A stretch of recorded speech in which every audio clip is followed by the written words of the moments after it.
Muito bem, gente. Então, nós vimos várias medidas diretas fundamentais das estrelas, né? E agora a gente vai ver as chamadas medidas indiretas.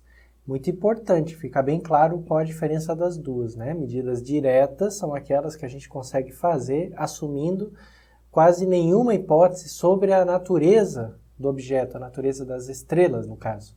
Medidas indiretas, a gente vai precisar fazer algumas hipóteses sobre a natureza dessas estrelas. Essas hipóteses não invalidam as medidas que a gente vai fazer.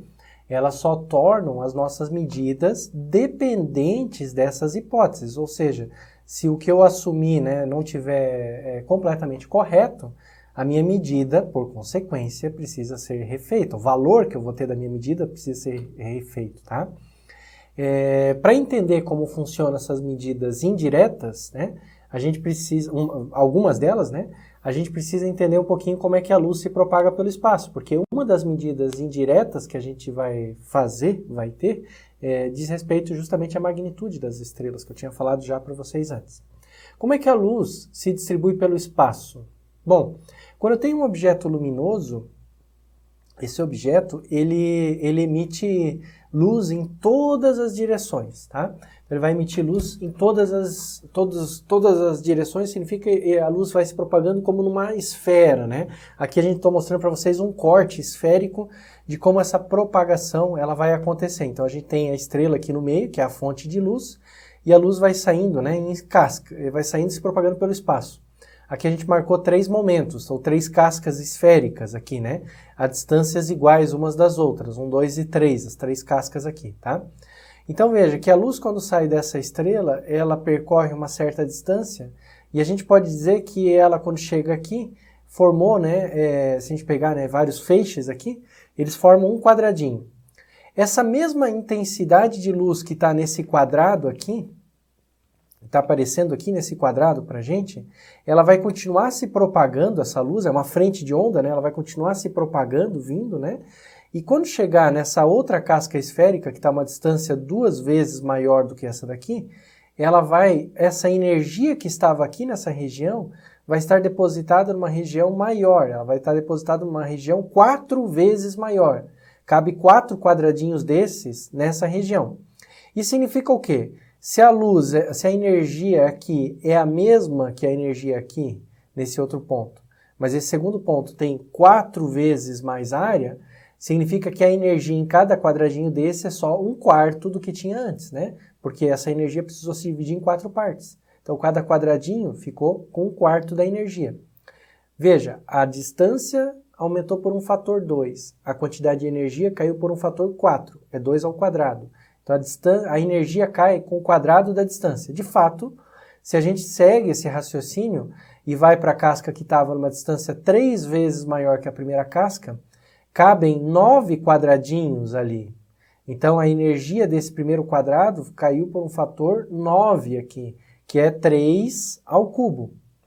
3 ao quadrado, né?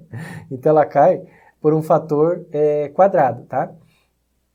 A luz que a luz que a estrela está emitindo, ela é energia por unidade de tempo, uma certa quantidade de energia que a estrela emite num certo tempo. Por exemplo, luminosidade que ela emite num certo dia, durante um dia, luminosidade que ela emite num segundo, luminosidade que ela emite numa hora, enfim, numa unidade de tempo.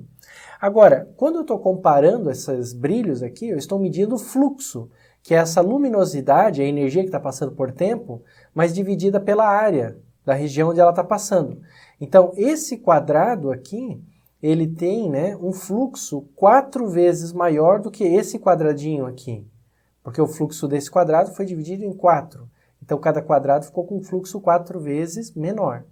E esse quadrado aqui tem um fluxo 9 vezes menor do que o primeiro, tá? Essas aqui são medidas de intensidade da luz, medidas de radiação, tá?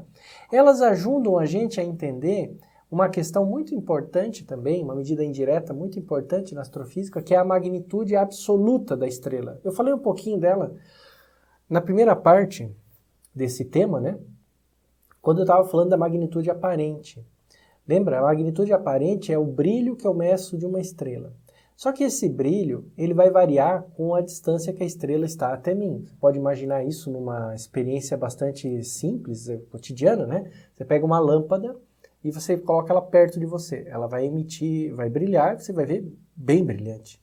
Agora você pega essa lâmpada e você afasta ela de você. Ela vai brilhar e você vai ver ela menos brilhante, porque ela está mais distante.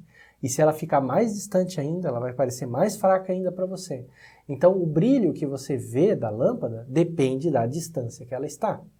A magnitude que a gente mede diretamente nos nossos telescópios é a magnitude aparente. O nome aparente quer dizer isso, ela depende da distância, ela é uma magnitude que eu estou medindo, ela é aparente. Mas não é a magnitude verdadeira, magnitude intrínseca. A gente tem na astrofísica um termo para isso, que é a magnitude absoluta. Então, essa é a medida que seria verdadeira da estrela. Como é que a gente pode fazer para comparar estrelas que estão a várias distâncias umas das outras e de nós? Se cada estrela está numa distância diferente, como é que a gente faz para comparar essas estrelas? A gente pode fazer o seguinte, a gente imagina que essas estrelas estivessem todas à mesma distância. Então, que eu fosse capaz de trazer essas estrelas todas para uma mesma distância. Na astrofísica, a gente usa essa distância padronizada como 10 parsecs, tá? Então, imagina que todas as estrelas estão a 10 parsecs da gente. Então, a gente vai ver o seguinte, que às vezes uma estrela que aparece bem fraquinha para mim, ela a 10 parsecs é super brilhante. Uma estrela que aparece brilhante para mim, a 10 parsecs, é bem mais fraca do que aquela outra que aparecia fraquinha. Por quê? Porque aquela estrela brilhante está muito longe e aparece fraquinha para mim. Aquela estrela que não é muito brilhante está perto e aparece enganosamente brilhante para mim. Quando a gente coloca todas elas às mesmas distâncias, a gente pode comparar diretamente o brilho que a gente tem. Claro, a gente não pode mexer as estrelas no universo, a gente não consegue colocar todas elas à mesma distância. Isso a gente faz só no papel, né? Então, a gente faz o seguinte, a gente mede o brilho aparente das estrelas e a gente mede a distância entre elas. Por exemplo, paralaxe. São duas medidas diretas, medida da magnitude aparente e medida da distância. Tá? A medida da magnitude aparente eu meço no meu telescópio, não depende da estrela. Distância eu meço com a paralaxe, não depende da estrela. Agora eu pego, então, e corrijo o brilho pela distância que ela está. Ao fazer isso, eu posso comparar, então, o brilho verdadeiro das estrelas. E, como eu disse, estrelas que pareceriam fraquinhas para mim vão aparecer bem brilhantes, e estrelas brilhantes vão aparecer fraquinhas. Esse mapa aqui, olha só que eu vou mostrar para vocês, ele compara isso daí, tá? Nesse mapa, a gente fez um exercício aqui que é o seguinte. O que a gente vê no céu, que está na esquerda, é uma região do céu que tem a constelação do Cão Maior. Aqui tem a estrela Sirius, que é a estrela mais brilhante do céu. Tá? Então ela aparece como uma bolota bem grande para a gente. Nesses mapas do céu, a gente sempre coloca a estrela mais brilhante como uma bolota grande e as estrelas menos brilhantes como uma bolotinha pequenininha. Tá? Então a Sirius ela aparece bem grande para a gente porque ela é muito brilhante. E as outras estrelas do Cão Maior vão aparecer pequenininhas porque não são muito brilhantes. Se a gente fizer esse exercício de reposicionar as estrelas, se a gente pudesse ter as estrelas todas nas mesmas distâncias, seria totalmente diferente. Sirius seria uma estrela bem pouco brilhante e as outras estrelas, por exemplo essa daqui, ó, que aparece não muito brilhante, seria a mais brilhante de todas. Tudo isso porque a estrela Sirius, na verdade, ela está muito próxima da gente. Por isso ela parece muito brilhante para nós. Essas outras estrelas aqui, elas estão distantes das outras estrelas da constelação, tá? Então veja, se a gente fosse olhar o mapa de magnitude desse jeito, a gente teria uma grande surpresa, né? As estrelas iam aparecer para a gente no céu de uma forma bem diferente do que elas realmente aparecem, tá? A gente não faz essa correção para fazer mapas do céu e tal. A gente faz essa correção para que quando a gente vai comparar propriedades de estrelas, a gente compare em pé de igualdade, essas propriedades que dependem da distância da estrela, tá? Então é por isso que, na verdade, a gente faz essas medidas. Então a magnitude absoluta é uma medida indireta fundamental. Indireta porque eu preciso ter o valor da magnitude aparente e eu preciso ter a medida da distância, beleza? Existe uma outra medida indireta, fundamental, que é a temperatura da estrela. A gente já viu, né, que usando as cores das estrelas, a gente consegue medir a temperatura. Mas a medida das cores é uma medida, como eu disse, um espectro de pobre, né? Não é uma medida muito precisa. Bom mesmo é se a gente puder fazer medidas mais precisas da temperatura da estrela. E a gente pode fazer isso se a gente tiver um espectro da estrela. Então aqui tem um espectro do Sol, tá? O espectro do Sol está aparecendo em amarelo aqui. Aqui embaixo a gente tem um comprimento de onda e aqui em cima a intensidade, a radiância espectral, enfim, o brilho, tá? Não precisamos entrar em detalhes das unidades aqui. O espectro do Sol é esse amarelo, tá? Então, quando a gente pega um satélite e observa o Sol, a gente vê ele emitindo essa luminosidade desse jeito. Essa luminosidade que ele emite, ela é muito parecida com a luminosidade de um corpo negro, que é, né, alguma coisa que eu falei para vocês lá, quando a gente estava falando sobre propriedades da luz, né? Quanto que a luz emite e tal, aquela aula 3 de Astrofísica 1, tá? Um corpo negro, lembrando, é um objeto que é idealizado, ele não existe na verdade, né? É um objeto idealizado que tem uma emissão perfeita de luz. Se a gente esquentar esse objeto, ele vai ter uma irradiação de luz perfeita. Esse é o objeto que na astrofísica, na física, a gente chama de corpo negro, tá? E a gente pode comparar o espectro de um corpo negro com o espectro de uma estrela, que é o que está sendo feito aqui. E eles são parecidos, tá? Então a gente pode pegar e tentar fazer o seguinte: qual é o espectro de corpo negro que melhor representa o espectro do Sol, que fica mais parecido com o espectro do Sol? É esse espectro de corpo negro que aparece em cinza aqui no fundo, tá? Para gerar esse espectro de corpo negro, eu preciso de um objeto que tenha uma temperatura de 5.777 kelvins, tá? Então, eu pego um objeto idealizado desse, né? E ele teria essa distribuição. A gente, então, diz que a temperatura de corpo negro do Sol é de 5.777 Kelvin. Não é a temperatura verdadeira do Sol. Veja, não é a temperatura verdadeira do Sol. É a temperatura que um corpo negro tem e que tem um espectro que melhor representa o Sol.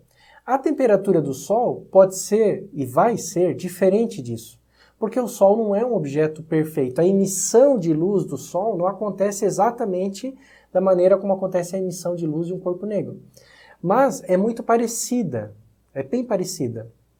Então a gente consegue calcular de modo aproximado essa temperatura do Sol ajustando o espectro de corpo negro. A gente pode fazer isso para todas as estrelas.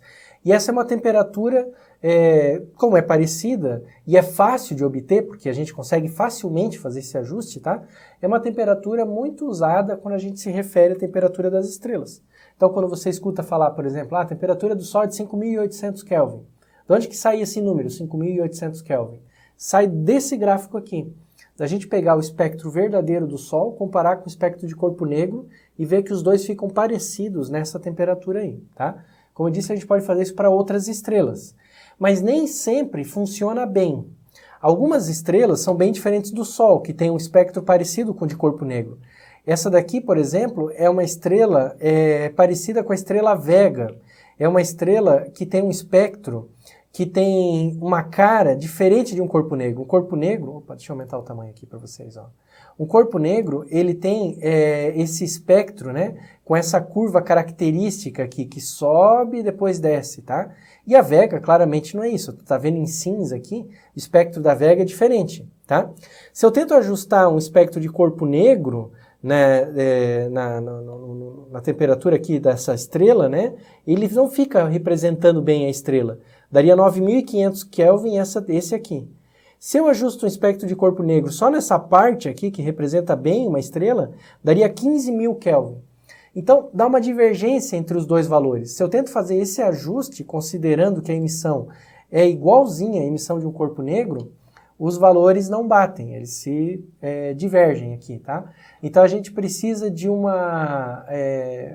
ajuste de temperatura, de uma medida de temperatura mais realista. Para isso, a gente precisa começar a assumir mais hipóteses sobre a estrela. Claro que a estrela não tem uma emissão perfeita. Claro que a estrela ela é composta de um plasma que tem hidrogênio, tem hélio, tem elementos químicos. Esses elementos eles interagem com a luz de uma maneira mais complexa do que esse modelo idealizado, muito perfeitinho do corpo negro. Então a gente pode calcular a temperatura efetiva dessa estrela se a gente souber modelar como que a luz vai sair desse objeto. Esse aqui é um exemplo de como a gente faz isso, tá? Usando softwares que simulam a luz da estrela. Bom, então aqui a gente tem duas curvas, uma curva em preto, que é a medida do software, digamos assim, que a gente faz com os cálculos, né? E a gente tem em vermelho, que é a medida feita no telescópio. Veja que o software, ele representa razoavelmente bem a medida vermelha, tá? Ali em preto, ela representa razoavelmente bem a medida em vermelho.